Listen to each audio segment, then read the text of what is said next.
claim they like riding, but I know that they ain't.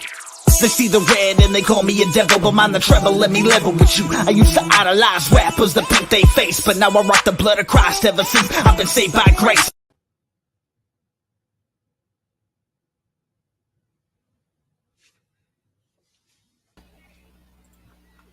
Looks like I might have a slight delay there, but that is my intro. A friend of mine is a rapper, talented artist, and he did this song, and he was kind enough to let me use it for the intro. So That's very cool.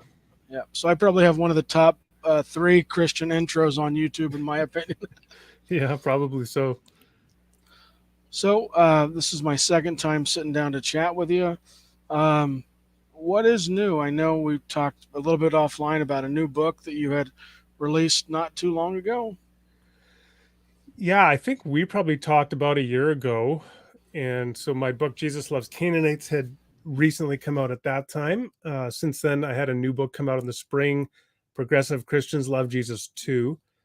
So I've been focusing on that conversation, the debate about progressive Christianity, which has been heating up in the last couple years among evangelicals.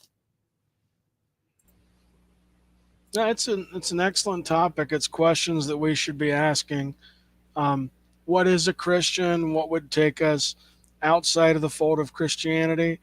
I think sometimes as Christians we're way too quick to say you are not a true Christian, and we attack that first. So I can't wait to read that book. I started to read your other book, and the problem with me is I start like 8 books in a row. The God Loves the Canaanites book, so I recommend that. Now, primarily you focus in on philosophy too as a side. Well, I would kind of be of an Augustinian mindset in the sense that I don't see a clear demarcation between theology and philosophy. I think the disciplines just flow into one another. So, I mean, I'm trained as a systematic theologian. That's what my PhD is in. But I've always had an interest in analytic philosophy, and it's always really informed what I do as a theologian. You know, I had not thought too much about that, about how philosophy and theology meet, like they're kind of married together. Because you don't want your theology to be illogical, and it seems like you need that philosophy. Now, when you said Augustinian, can you maybe explain to the viewers a little bit more what you mean by that, kind of tying those two together? Just a reference to St. Augustine. So he was the 4th century, early 5th century theologian, church father, probably apart from the New Testament, the most influential thinker in the history of Christianity. And he, as I understand, an Augustinian approach does not view a sharp demarcation between theology and philosophy, but I mean, to think theologically is to think philosophically. Philosophy, of course, how do you define philosophy? I mean, etymologically, I think you can get some mileage out of saying it is the love of wisdom. Now, I would say not all philosophers necessarily love wisdom, but I think it's in its essence, philosophy is, as Alvin Plantinga said, it's thinking hard. It's the love of wisdom, the pursuit, I think, of clarity in one's understanding. Certainly that would reflect my analytic philosophical predilections. So my preference for that way of approaching philosophy is through the analysis of concepts and clearly articulated arguments. And so to do your theology from that framework is just to try to think about God in a way that's very clear, that you seek to articulate your arguments well and to defend them, provide reasons for them. And so that's why I just see those two disciplines really as closely, in my practice, as closely wedded to one another. Yep, because I know my head like wanted to explode when I first started digging into philosophy. Like the book that I got to kind of help me get started was On Guard by William Lane Craig and Philosophical Foundations of a Christian Worldview, which can't be just sit down and read in one sitting. But I didn't realize like how many different types of philosophy actually exist that fall under the great scope of philosophy. Absolutely, yeah. Go ahead. If you were to advise like beginners or people just digging into this, what would you recommend be the first like scoop? Like, where do you go? Well,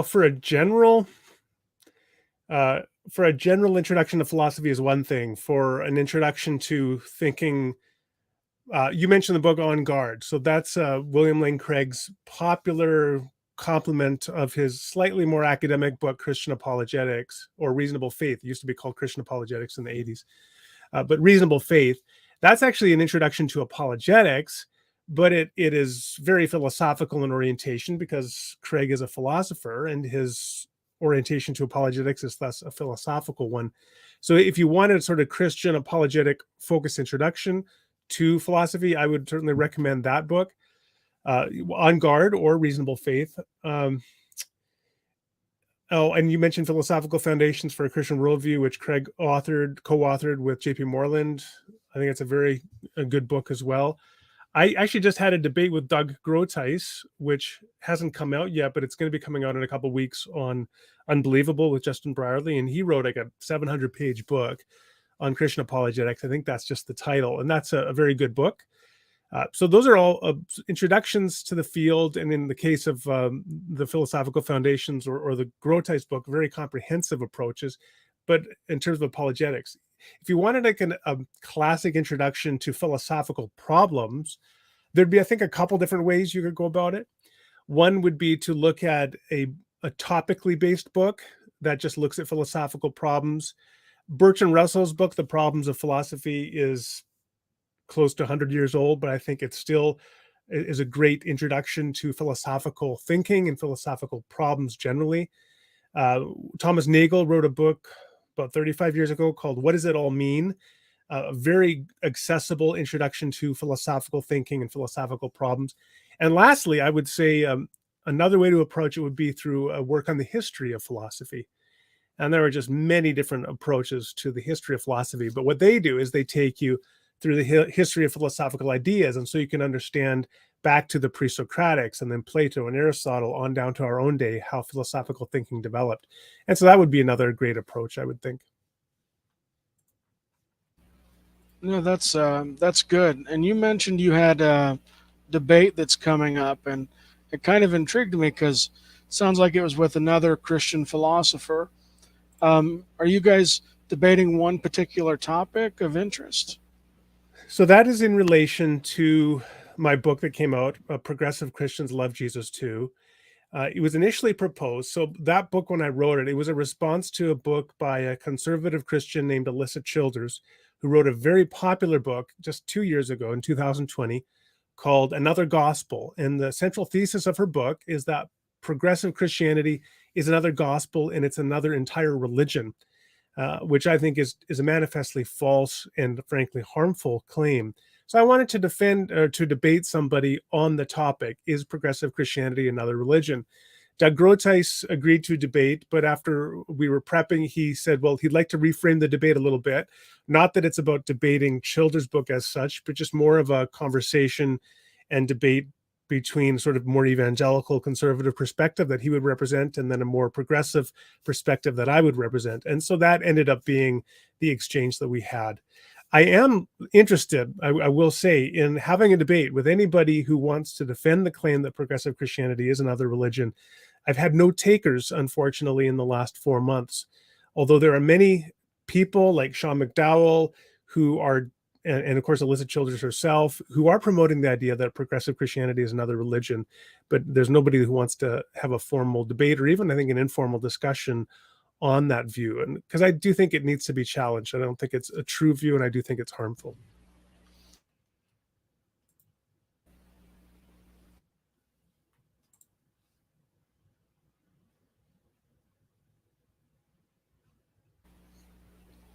There we go. For some reason, I couldn't unmute. Technical difficulties. Um, so I may have a friend. I don't. He's not an academic, but he's very, very smart, very well thought out. He is a Catholic. I've had him on to do some dialogues with Arn Rawl. You don't have to answer me now, but I'll shoot you like maybe a link to his profile. He might be the perfect person just to bounce that back and forth on, because he sticks to a very, I think, traditional Catholic sense. I don't know how he views creation and other elements, but that might be fun. Sure, you could follow up with me later about that. I'd be interested in that as a conversation. hmm So we talked about your books. We talked a bit about philosophy. Um, what are you currently got your hands busy in right now, other than the book? Like, what's your side interests here? Um, well, so I'm still doing a lot of speaking, of course, on that topic itself. I do have one side project that is complementary to the book I just wrote, which is looking at rhetorical strategies that evangelicals use to marginalize progressive Christians.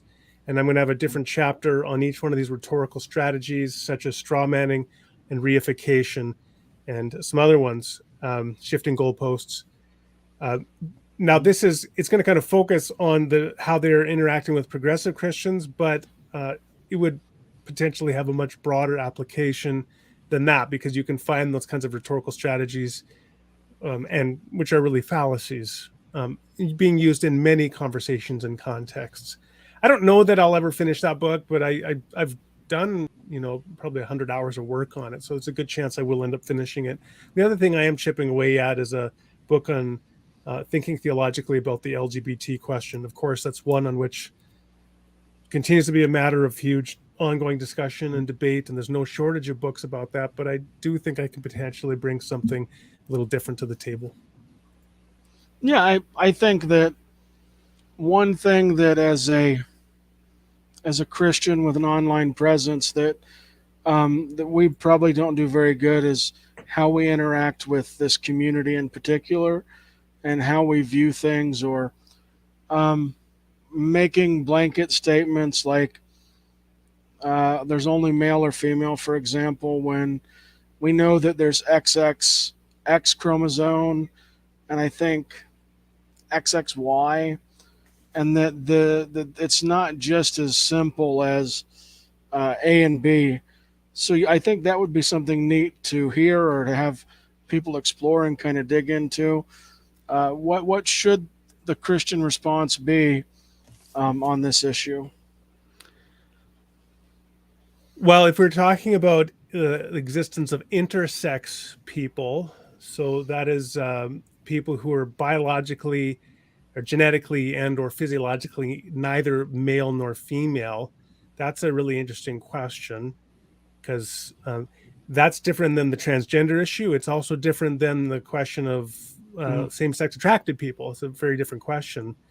Um, Megan DeFranza, she's a scholar, a theologian. She wrote a book, Sex Difference in Christian Theology, about 5 years ago. That is a major treatise on thinking theologically about intersex people. Now, they may only be maybe 2% of the population, but they exist. That's Mhm. still millions of people. And so you do have to think in a Christian anthropology, where you say, well, in the beginning, God created them male and female. You have to ask the question, well, what do you do with intersex people? And you have to have some kind of theological framework for thinking about that.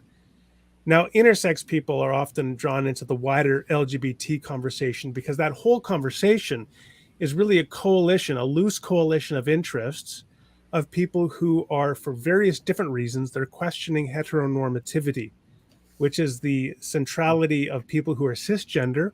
So their birth sex aligns with their gender expression.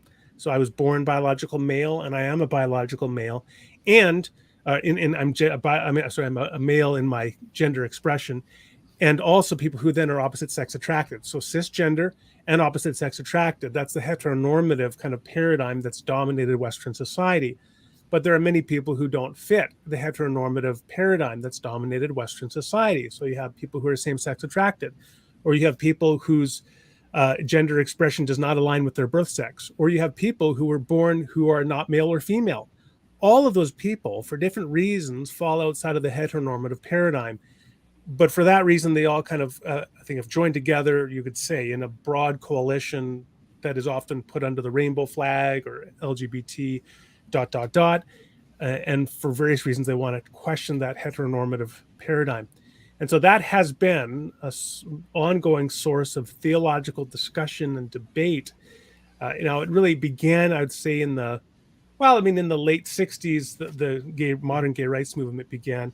And I would say by the late 70s, there was a book by Virginia Mollenkott, I forget the co-author she had, called Is the Homosexual My Neighbor?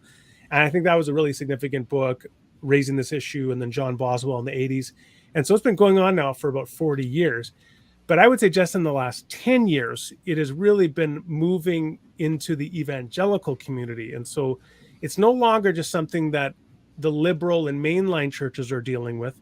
It's something that evangelical Christians are increasingly having to address or confront or think about. And so certainly my book fits broadly within that wider conversation.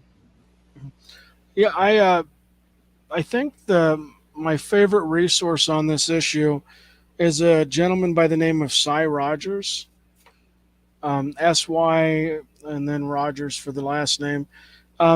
He actually goes in through the story of when he was going to transition between genders, and he interacts with this issue on one of the more thought-provoking ways. I don't know if you ever heard of him by chance. No, I haven't. What do you remember what the book is called? He doesn't. I don't think he has a book, but he does several. He has CDs and several speaking things. But he kind of was spearheading how the church handles sexuality and questions that we don't typically talk about. Like, what do you do if your son has dirty magazines, or just topics that the typical Christian doesn't necessarily think of. Or we want to sometimes make sexuality a black and white thing, like make it completely taboo, that talk of any sex is bad. But I don't necessarily see that lining up with the Bible. But he's always been a great resource for me.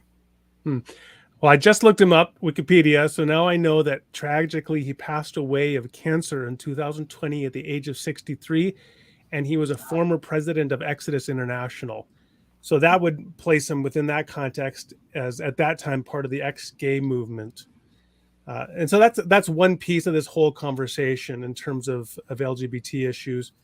For years, Christians were taught, certainly conservative Christians, well, one way to think about the LGBT question is to say, well, particularly same-sex attracted, that through therapeutic means, a reparative therapy, you can correct your same-sex attraction and eventually become opposite-sex attracted.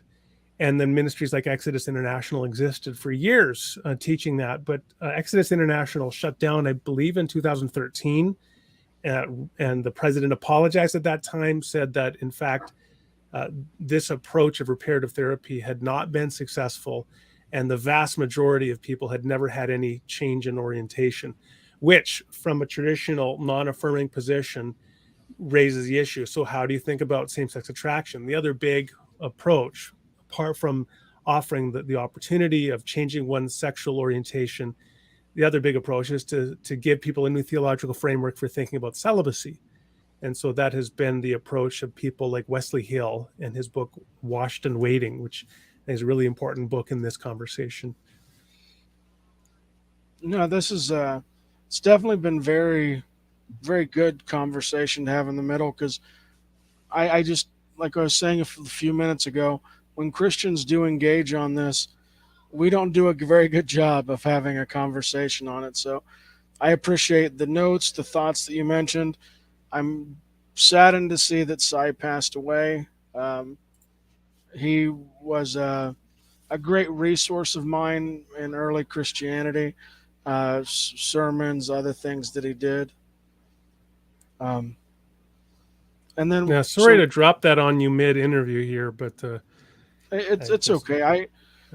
It's better, that we find out, and then I can still reference his resources, but also sometimes, and I'm not disparaging Psy or saying this has anything to do with Psy, but for example, Ravi Zacharias and his failings, we found out this after he died.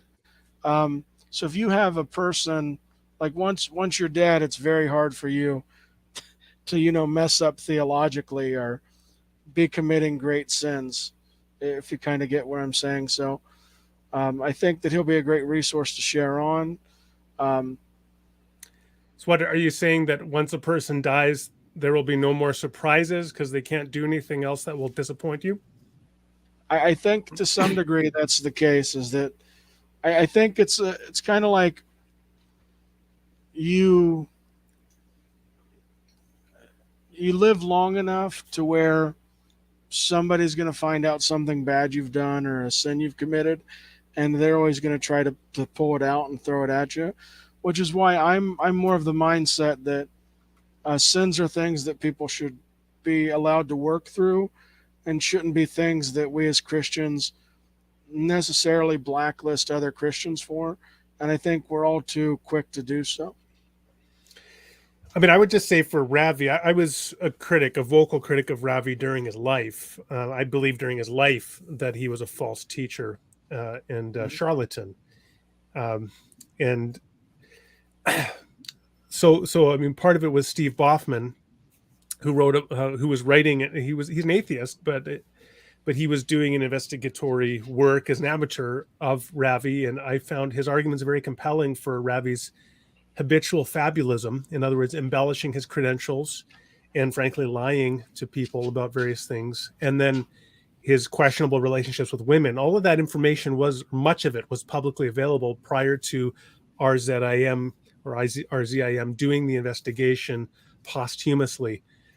And to me, that is just a reminder that none of us, we all have to be careful about having people on pedestals. And we always need to keep in mind, as Paul said in Acts 17, about being Bereans and testing everything. And that includes testing everybody. So no matter how respected or revered a person is in your community, you should kind of always keep your eyes open. Don't be cynical, but be, well, as Jesus said, innocent as doves, but wise as serpents. And be open to looking for evidence that a person is misleading you, because when someone like Ravi, for years kind of perpetuates his deceptions and the church embraces him, then that really does damage to the witness of the church in the world. Mm-hmm. And people like myself, who I was converted and brought to Christianity based on a lot of Ravi Zacharias' teachings. The first amazing sermon I ever heard that just clicked in my head about the resurrection was done by a pastor who provided me Ravi's material. Now that pastor ended up having to step down from being a head pastor because of some sins, some things that happened 30 years ago came to light. So I had a double whammy. I lost the pastor who's a mentor, and I lost Ravi in that sense of a mentor. So I had to do what you were saying, is I had to realize that I had put them on too high of a pedestal, that I was making them God, and they're not God. So what Ravi's arguments were that were biblical, I take them. What arguments I don't think that were biblical, I throw them away. And then I think too, is that you have a God who uses sinners and broken people, and he used a person like Ravi who's broken to bring people to him. And then now that Ravi's gone, all the focus is being pointed back to Jesus. So I think there's some good coming from it, but I do worry about other people who maybe aren't as firm in the faith as I am, that they're still maybe struggling with some of this. Like, where do I go from Ravi? Like, what happens next? Yeah, I would. I would say that I think Ravi Zacharias was a sexual predator, and I think I read through the report that the investigation provided that was commissioned by RZIM, and I think it shows a pattern of predatory behavior. Having said that, I think we have to be very careful that when there were many people who were converted through his ministry, and the danger is, I think, as maybe you are suggesting here, but certainly that I would say, is that many people, because they were converted through the ministry of a particular individual, that now the authenticity and legitimacy of their faith is tied into that individual. So that if that individual is shown to have been something like a sexual predator and have these deep habitual sins in their life, that can really shake the foundation of their faith. And what we have to recognize is that, I think, as you're saying, God speaks through all of us as fallible human beings. He could speak through Balaam's donkey, right? He can speak through whatever he wants. And the legitimacy of the faith should not ultimately rest on the mouthpiece that God used to bring people into faith. And so we need to help people to navigate when they do find their faith shaken, when their heroes are shown to have feet of clay. We need to show that, well, you don't have to worry about that, because the only hero you should ultimately have is Jesus, right, in the absolute sense. Yeah, amen. And I've thought long and hard after that in the situation that it is a danger in the modern church that we'll put pastors and teachers and authors, and we'll put them on this pedestal. And like you said, when they fall off the pedestal, everything seems to be crashing down around them. And then because we built that castle made of sand, it just gets washed away. Yep. Well said. Mm-hmm. And we are about 4 minutes left. We've hit a lot of interesting topics. This has been a very fun, short conversation. I definitely appreciate you taking the time out to join me. Recap a few things we talked about. Your first book, I think it's Jesus Loves the Canaanites. That was my 13th book, but yeah, it's came out last year. So I realized you had wrote like 8 or 9, but I didn't realize it was up to 13. I need to go back and check Amazon a little bit more. And then if you go into the description, guys, you'll see a link to that book. I'm going to add a link to the book that he just got done writing not too long ago. Progressive Christians Love Jesus Too. I'm also going to link out to this discussion on Unbelievable, which is one of my favorite, almost like it's like non-biased in the sense. I don't know how he can do it. Like Justin Briley, he's just like so able to stay right in the middle. Yeah, he's a great interviewer, right? He's very balanced. He likes to push at everybody, and he has that sort of British reserve. So he's not in your face like some, North American hosts might want the spotlight a little more, but no, he gives the platform to his guests, but then he provides a wonderful basis for them to have mostly irenic or friendly conversations. Sometimes it gets a little heated and unbelievable, but that's okay too. We enjoy that. Yeah, I've seen a few of those. In general, I like what he's doing. I like the videos and the content I've seen from you. I like how you push Christians like myself who are more probably moderate to conservative in our view, and you make us think. And I think that if we as Christians can continue to challenge each other on spiritual matters, philosophical matters, I think that ultimately the church will be stronger at the end of the day. Absolutely. We don't need to all agree, but we can certainly learn a lot from those with whom we disagree. Mm-hmm. And you have any parting words or closing thoughts as we're getting down to the end of the time? Well, I think what I just said was a pretty good parting thought.